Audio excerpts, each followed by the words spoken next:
Hi everyone, today we are going to have a look at the case of Byrne Co against Leon van Hoven. It is an 1880s case.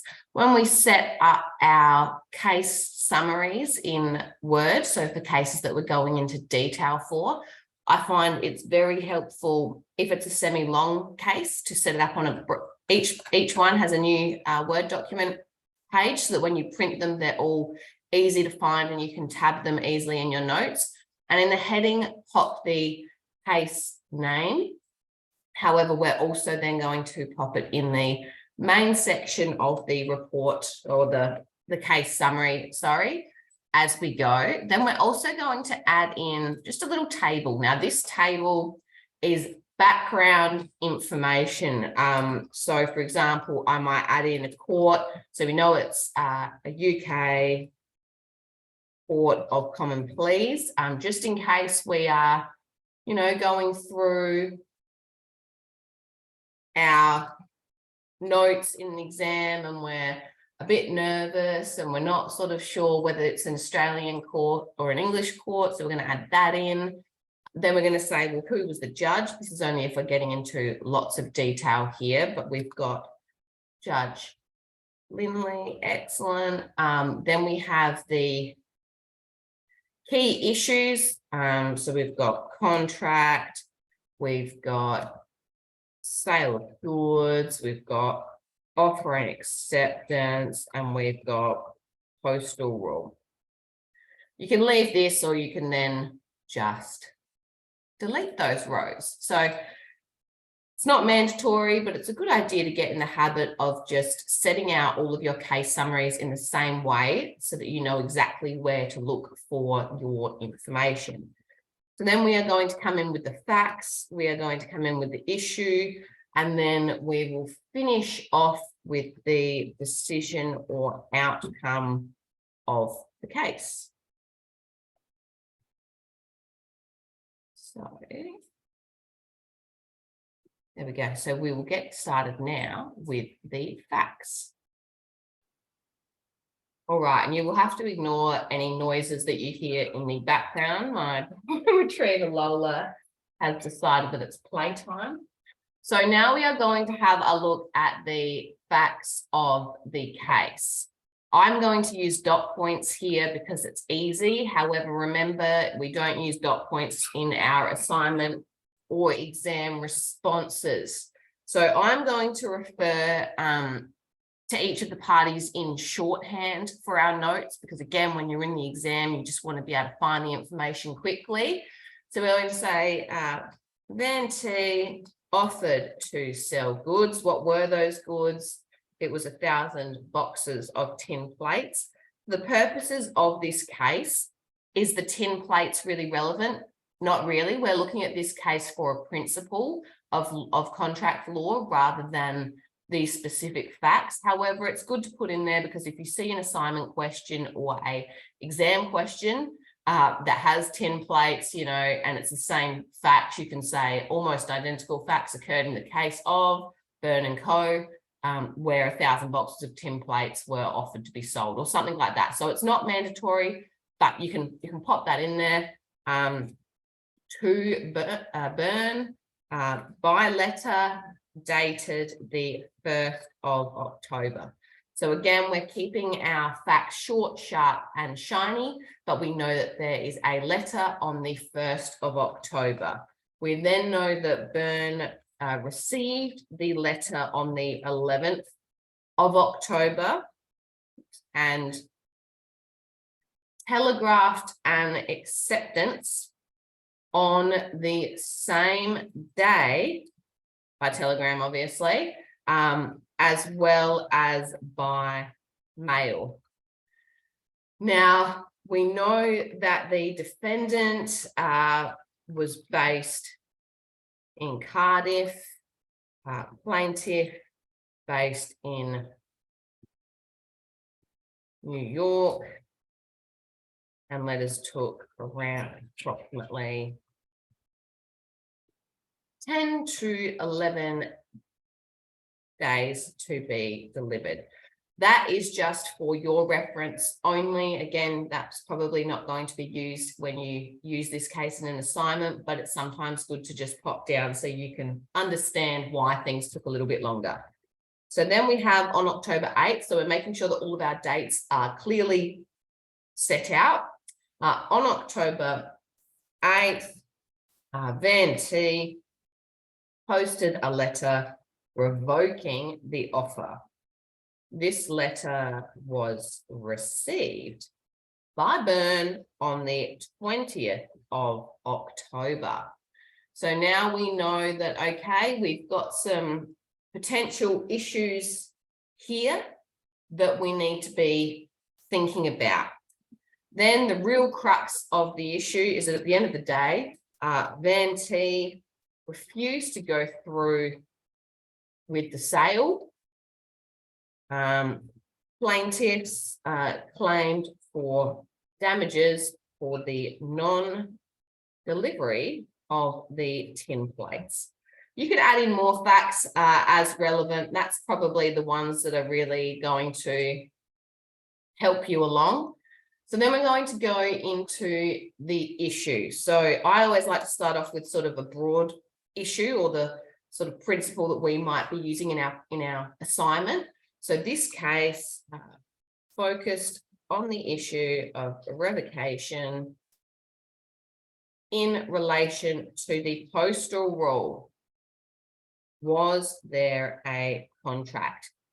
Because in your assignment or in your exam, it is likely that you are going to see something that asks you to discuss if there was a valid contract or discuss if the plaintiff can claim damages for non-delivery of X, Y, or Z. It probably won't be tin plates, but it might be similar. And where you want to use this case is in discussing if the postal rule applies or not when it is for the revoking of an offer. So we know that the court was required to establish whether the withdrawal of the offer for the sale of goods was acceptable.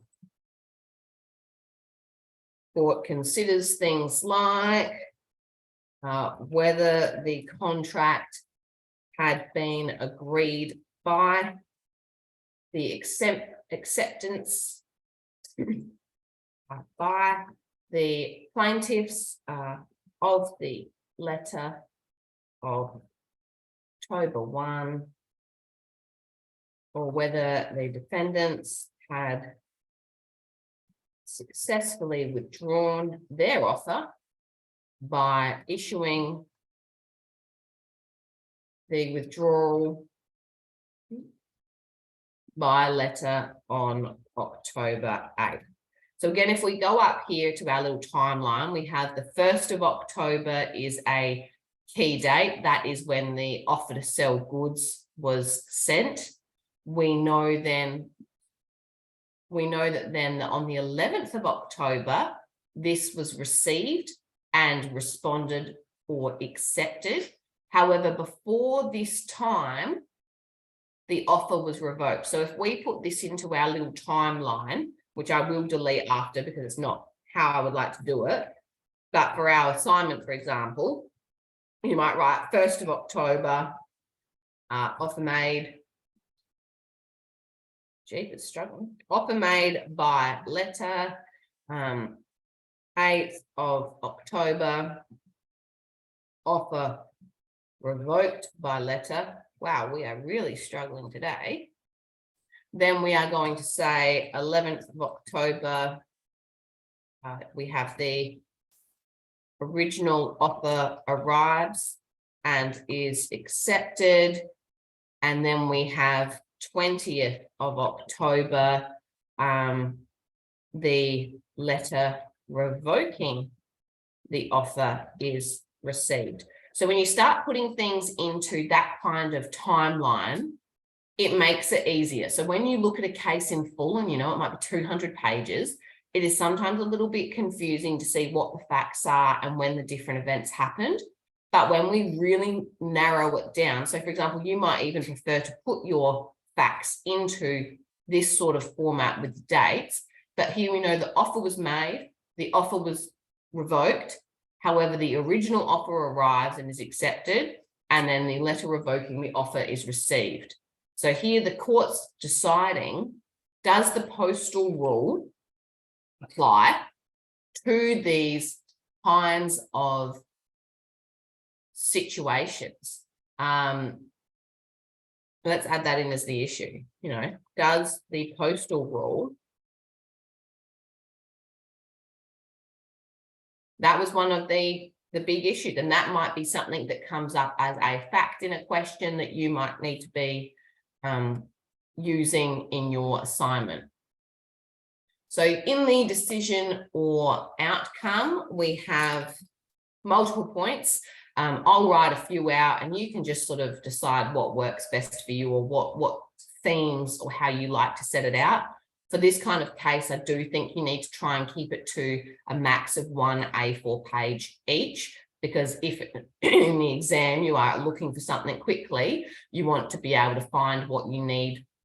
And that's why this sort of thing is very important. And then you obviously highlight. We know we love a highlight, so add that in.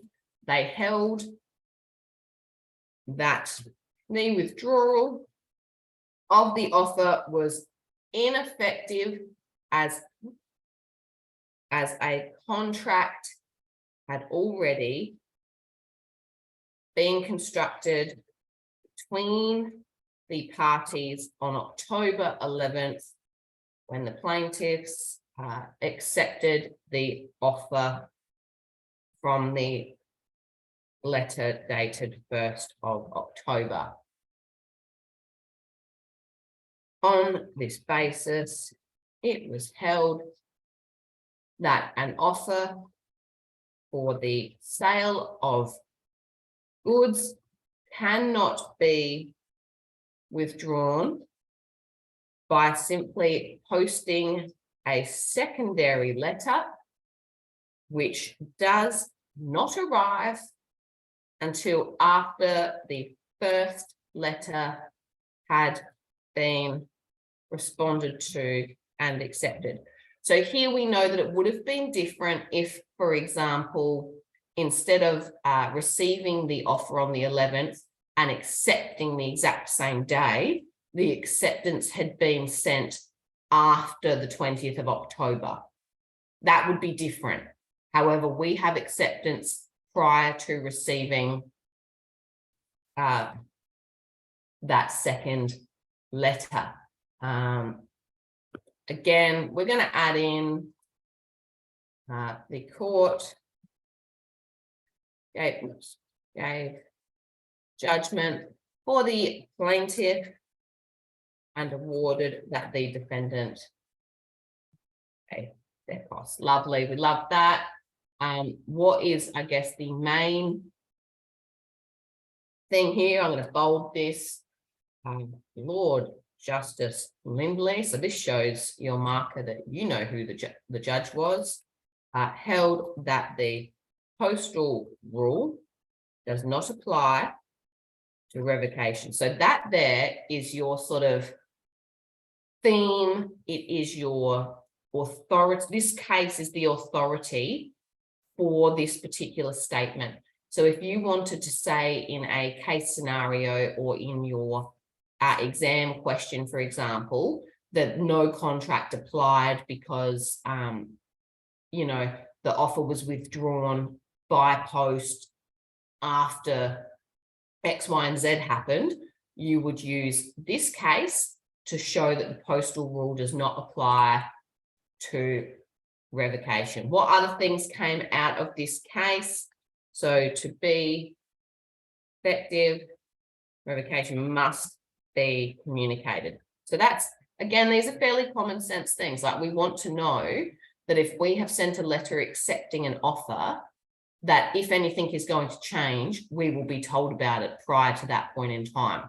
We really don't want it to be that people can be sending off letters saying, oh, actually, no, it changed my mind, And meanwhile, you're walking around thinking there has been a acceptance. So we know that where the post is used for